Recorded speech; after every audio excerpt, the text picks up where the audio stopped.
everybody. It's Dayna Martin, community producer for Anarchapulco, and I'm here today with Luis Fernando Mises, my friend, and he's also going to be a presenter at Anarchapulco again this year. Welcome. Thank you for having me today. I'm excited to talk to you and everybody else that's watching this. Yeah, so today let's just talk about Anarchapulco, like whatever comes up. I like a more casual discussion. I mean, there's so many interviews surrounding this, but I think what people really want to connect with in here are our true feelings surrounding what the event has meant to us and what they can expect this year. Well, actually, a lot of people, I've been speaking, I guess, for 4 years or so, and people ask me, so why should I go? I mean, that stuff is expensive.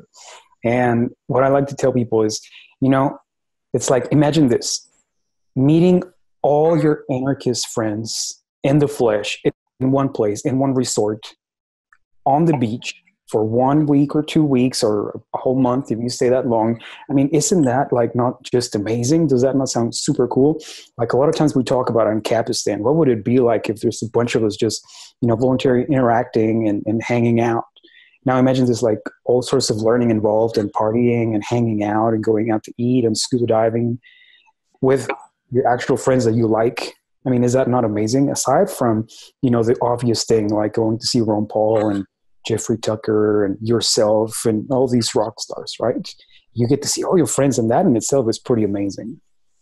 Yeah, you're right. It is so much more than just a conference, because I think, we go to conferences a lot. We speak at different events.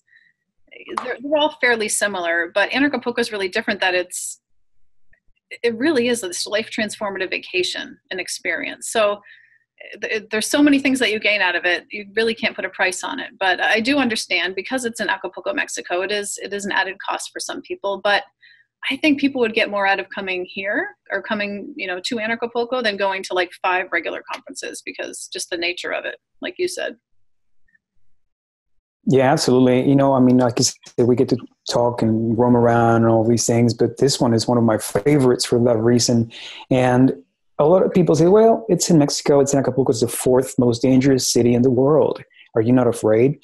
Well, we can talk just briefly about that. Like, if you have nothing to do with the cartels, it's very unlikely that shit's going to happen to you. So right off the bat. So if you're not, then, you'll be okay. If you're now, one thing to keep in mind is just like, when you go to Europe or Peru or all of those places, you don't want to be like flashy with jewels and all of that. That's just silly. You're asking for it. So, just be normal, just your watch or, like your Bitcoin, whatever, hang around, normal clothing, all of that, you'll be fine. But even beyond that, we're going to be in a place that's an enormous resort that is in the best part of Acapulco, and the Diamante Zone. Now, in this Diamante Zone, Bill Gates has a house. Johnny Cash used to have a house. I mean, all the cool people so it's super, super safe, and there's a lot of private protection there. So you are in a great place. I follow a bunch of actors and actresses from Acapulco, and that's usually where they go visit for vacation. The Diamante Zone, little golf, little tennis, water sports, whatever. It's fun.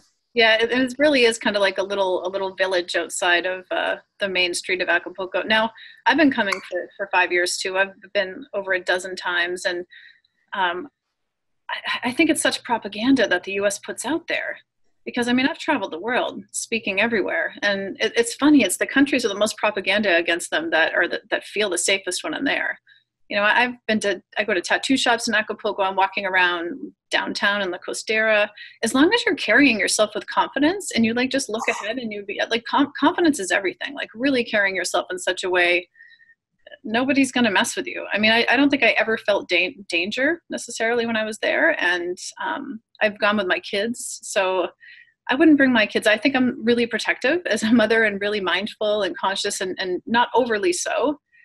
Overly protective, but I know when my kids are safe. And if I could bring my kids somewhere like that and feel completely comfortable, I want other people to trust that they can come. So just stay with a group of people if you're feeling nervous. But I've walked around it at midnight and basically by myself and not had an issue. Now, I wouldn't necessarily recommend that, but I was really comfortable doing it.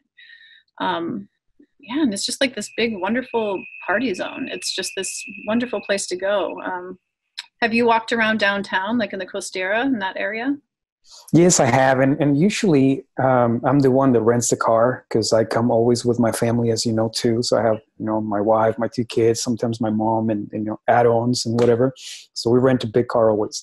And after parties, I'm like the designated driver, and even though I drink because it's Mexico, so I'm always taking people to like all the rentals all over the place, Yeah. and I don't know, like 6, 7 a.m. And nothing, I mean, it's super safe. Like I was telling you, as long as you're not with the wrong crowds, you'll be fine. Even walking, I mean, Acapulco was the very first beach I went to when I was 2 years old, or 1.5, something like that. So I Really? have like, yeah, it was super cute. I have a lot of memories there. Even when I started partying in my teenage years, I would go there and just walk in the main strip, which is there's all the bars and all the dancing places and whatever. I don't know, a couple of $1,000 in my pocket at age 16, kind of half drunk, just walking about, and nobody really gives a damn as long as you don't hurt anybody else. So like you said, it's a propaganda just to make people afraid of leaving these United States. Yeah, yeah. I think people really need to hear that. And I think people think we're a little crazy saying that sometimes when I say it to the average person. People can't believe that I brought my kids there. And I've noticed from traveling the world, I went to China recently. It was nothing like I thought it would be. I mean, I realize it's a communist country, and I thought there would be cops everywhere. We saw like one policeman the whole time we were there, and um, it was so much safer feeling than I ever knew. And I was talking to this dude from Germany outside at the airport, and I said, "This is nothing like I thought it would be here." And he said, "I know." He said, "You can't watch TV, you can't watch the news, you can't listen to anything outside of your own personal experience." And so I really encourage you to step out of your fear if you're somebody wondering if you should go or not, and experience it, and it will open your mind so much that everything you've been told pretty much is a lie about other countries until you visit. So I've noticed that not only in Mexico, but other countries as well. Right. And, like some people say, well, I don't want to just stay in Gringo land in the resort. I want to explore. Is it safe? Yes, it is. Just go. It's infinitely cheaper. It's like tiers of prices. Like if you go to where like normal people that are there, that live there, go to, shoot, you can like live on a fifth, a third of what you live on in these United States. So very, very cheap, and food tends to be fresh. You may miss some things, but other than that, it's pretty right on too. Yeah, definitely. I agree. All right. So Louis, tell us, what are you going to be speaking about this year at Anarchapulco? Well, I have a mission, after certain spiritual awakening, and it's been to be present and to empower people. So my message has always been about self-actualization. And every year I take it deeper and deeper and deeper. So, we started with servant leadership, and then we went to string theory, connecting all the dots. And, this time I'm going to like full on, like how to be able to go inside, under the hood, change synapses, connect the dots to where you can experience freedom, because this is where freedom comes from first and foremost, and your heart, obviously. So if, we can be really angry at the government, we can be angry at, big corporations and all of these things, but ultimately our eyes not only bring in information, they also are projectors. So what we see outside is a reflection of what's inside of us. So I am going to be talking about how we can focus on certain things to be able to generate freedom from within. And what's interesting, I've noticed as I help a lot of people, is when that happens, it's like killing the virus of statism from your mind and your heart. And once that specific step happens, it has a chain reaction all over your life and your people around you, and just life becomes sweeter. Yeah, I like that. I'm writing that down. Virus of statism. That's good. You go so deep. You go so deep for people. It's pretty amazing. I think I really want to go to that talk. At least I hope it's recorded, because I really want to hear it. I think a lot of people could really use how to go inward and to take responsibility for their lives and their thoughts, and their creating their reality, and everything connected with that. So, wow, that's huge. And like what's interesting is when we first wake up to the idea that, the government is not necessarily what we think it is, and the police are not necessarily out there to help us, and all of these things, we are angry and we're like, rah, screw them and whatever. But instead of that, the current state of government that we have is a direct reflection of our mental state, of our need as humankind to have a mommy government or daddy government, depending on what side you're on. Like the Democrats need a mommy government, the Republicans need a daddy government. So you can bypass those two and be an actualized human, an adult, and say, I don't really need those things. I can walk on my own. And as you walk on your own, you can help other people walk too. So that's the ultimate ideal that, I want to inspire people to achieve too. That's really beautiful. That's awesome. And it's interesting as you're saying that, I'm thinking to myself, wow, if we keep notifying people, letting them know about unschooling, then we won't need people that need mommy and daddy governments because they were never controlled. And they'll step into anarchy or freedom-based systems so much easier if they're not controlled from the beginning. So it really starts in childhood. It really does. And so the Free Your Family Camp this year, it's so important. I think it's more important than a lot of people realize, that when we can start our kids, because you're unschooling your kids, right? How old are your kids now? Yeah, we are. Just 13 and 10. Okay, cool. I have a 10-year-old, 14, well, almost 11, 14, 17, and 19. Never been to school. So yeah, I think our kids are really the answer to to all these problems. And so I'd love to invite you to speak at the Free Your Family Camp as well. So I'm going to talk to you more about that after, because I think that you have so much to offer, every aspect of the event. That's the hard thing with somebody like you, Louis, because you could speak in every area and blow people's minds, whether it was the health and wellness portion, the Free Your Family Camp, TDV, you name it, you have something to offer people. So I'm so grateful that you're coming back this year. It's awesome. Thank you. I'm super happy to be able to be back. Something that is funny, my second child has never been institutionalized. The first one was, and she went to a private school because, I wasn't going to do, let the enemy government, teach my kid. So she left this private school around age 7, maybe. So she's been out for several years.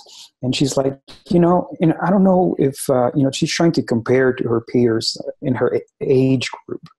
So I get her a tutor. I'm like, okay, what do you want to do? Because it's freedom too. It's not like it's just whatever I want. You cannot have, structured shit. No, so okay, whatever.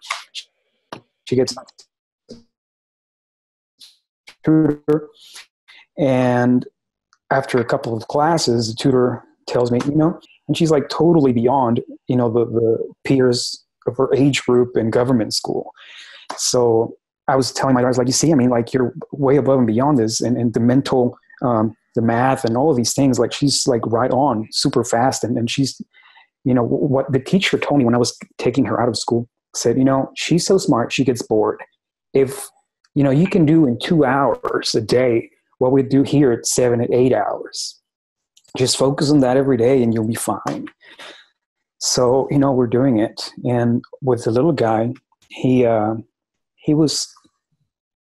didn't really want to do anything. And I was like, do you want to learn how to read and write? He's like, no, not really, because my computer can hear me and, the computer types whatever I say.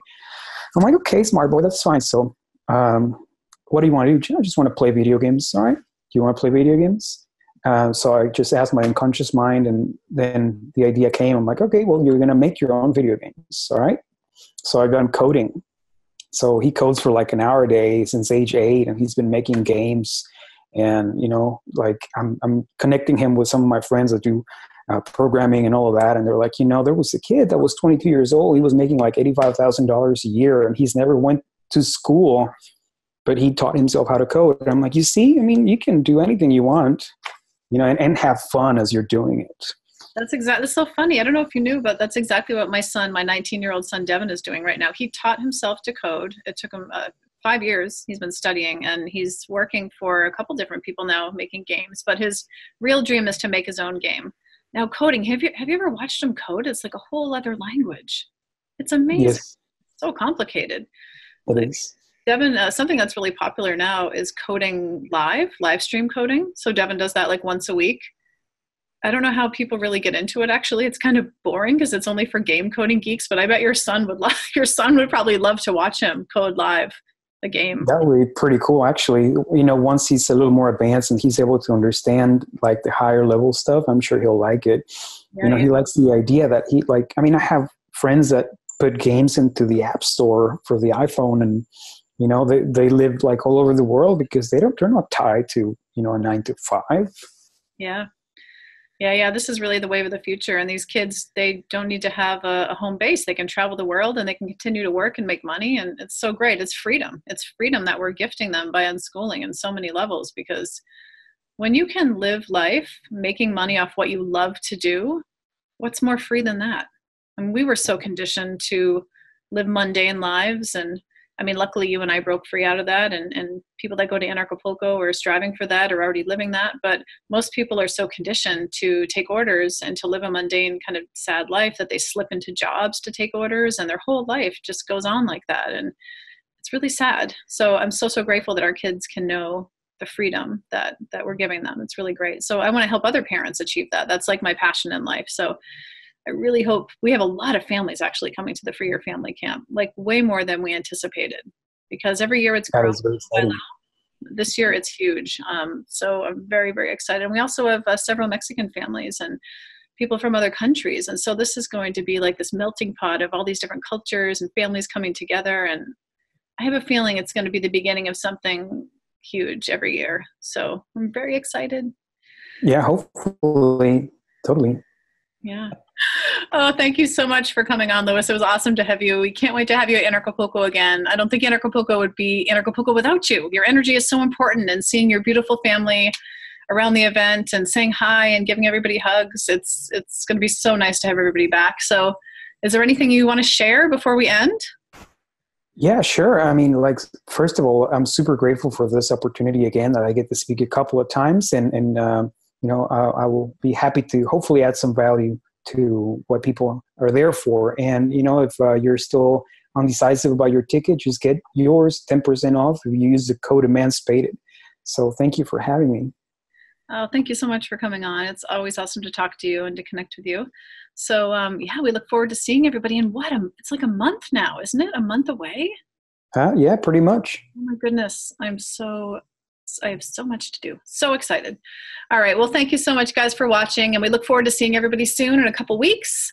And if you have any questions or comments, or you'd like to volunteer your time to help out in any way that you see fit, just let me know. You can email me at Dayna@anarchapulco.com.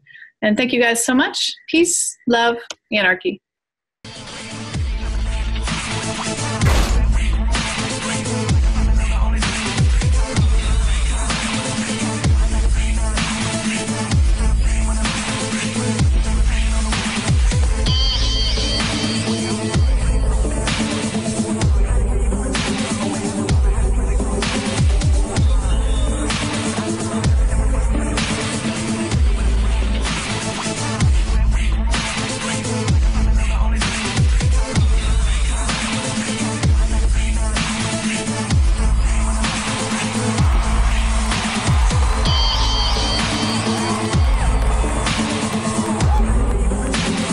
Ideas about not wanting to use violence against people and not wanting to steal and extort them. And they try to tell us that the liberty movement is dead. That's a bunch of baloney. It's alive and well. All freedom is our natural and eternal right. And shout this message about what real liberty and freedom mean, but for everybody. And I think that we should start a revolution here today.